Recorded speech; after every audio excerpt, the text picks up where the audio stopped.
When you think about an energy waster, you probably think about your furnace or your refrigerator. But another big user is one you're looking at right now, your TV.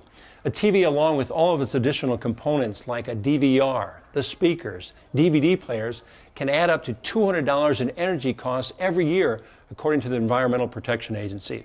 Today we're here at the Sears Electronics Department to learn about all the different TV options that are available out there. And join us is Stephen Bragg with Sears. And Stephen, this is great to be here. I love all these different TVs, but it's kind of overwhelming. Where do we start? We can start with the two formats of high definition. We have 1080p, which is considered full high definition, and 720p, which is standard high def. Okay, so what does that mean for the average viewer out there when you say this 1080 and 720? Yep.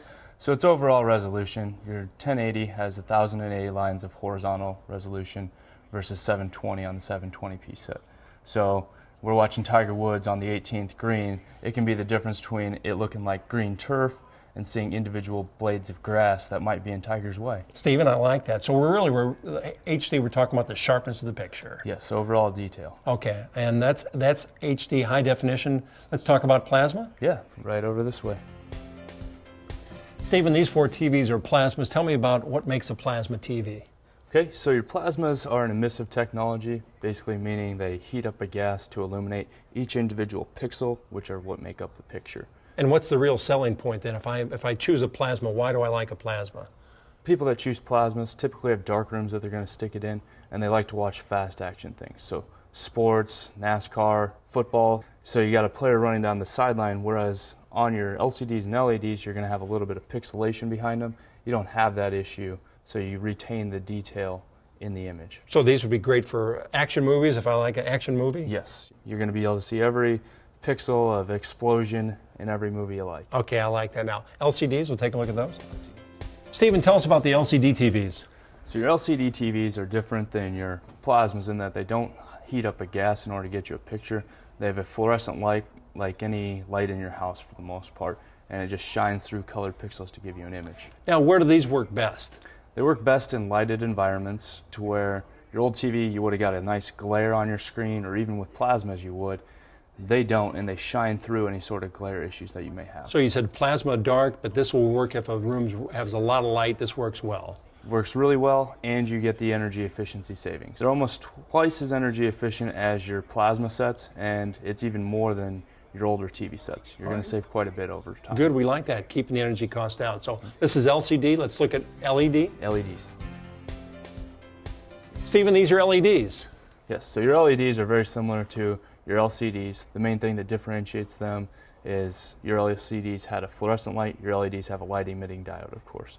So your LEDs give you brighter whites and deeper blacks, but also the energy efficiency is the most important part. Okay. Using these anywhere in the house in terms of a dark room, a lighter room where I have a lot of light coming in, what's the best? They function really well in your lighted rooms because they are so bright they overcome any sort of glare, and they also don't have glass screens. Darker rooms, you would tone down the brightness a little bit. Okay, you mentioned energy efficiency. We've seen the plasma, the LCD, LED. Which is the most energy efficient? The LED is much more energy efficient than either of the other two. I like these 55-inch screens, but say I don't need that big a screen. I can go smaller and save some energy. Yes, you can. Now, let's say you're looking at a 42-inch TV. Your LED is going to run you on average $10 to $25 for that size set. Your LCD is going to $10 to $50, and your plasma is the real energy guzzler at $40 to $100 for just a 42-inch TV. Okay, great information. Again, when we think about everything that we're looking at a TV, but we've got to keep those energy costs in mind, right? Yes, you got to keep them under control and fit the TV to the environment. All right, now we're going to look at 3D. 3D. All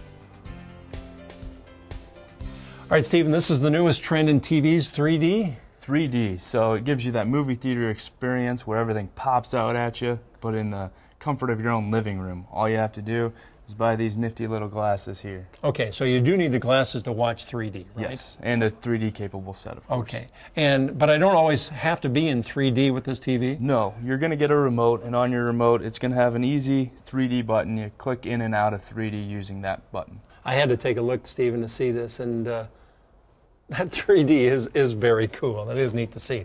Now, let's talk a little bit about there's cable-ready TVs. What does that mean? So your cable-ready TVs, they get rid of the power cord attached to your cable box, and instead you just have a card that's given to you by your cable company or your broadcast provider. Okay, so we're saving energy because we don't have that power cord, that additional cord, and less wires, right? Exactly. Less mess and energy savings. Okay.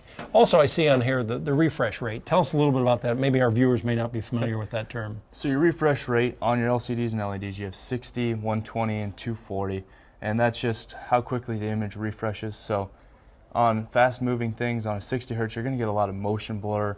You might not be able to read text, and like that football analogy I used earlier, you're going to have little pixels behind the player. With 240, it cuts it down to a great degree. And also when they go out, our viewers always look for that blue Energy Star. Yes, so the blue Energy Star label, of course, means energy efficiency. The EPA has very strict guidelines as to what meets that, especially for your TVs. So they have to be 40% more energy efficient than your standard models, and as you actually go up in size, it's even stricter than that. So let's say you were wanting a 60-inch TV, it's going to have to be 60% more energy efficient than a standard model would be. And again, as you said, the EPA holds those manufacturers to those guidelines, right? Yes, they hold them very accountable. Even in their sleep mode, they have to use no more than 1 watt. Stephen, a lot of great information today, and thanks for sharing with us. And again, if you'd like more information as you go about looking for that new TV, check out our website at powerhousetv.com.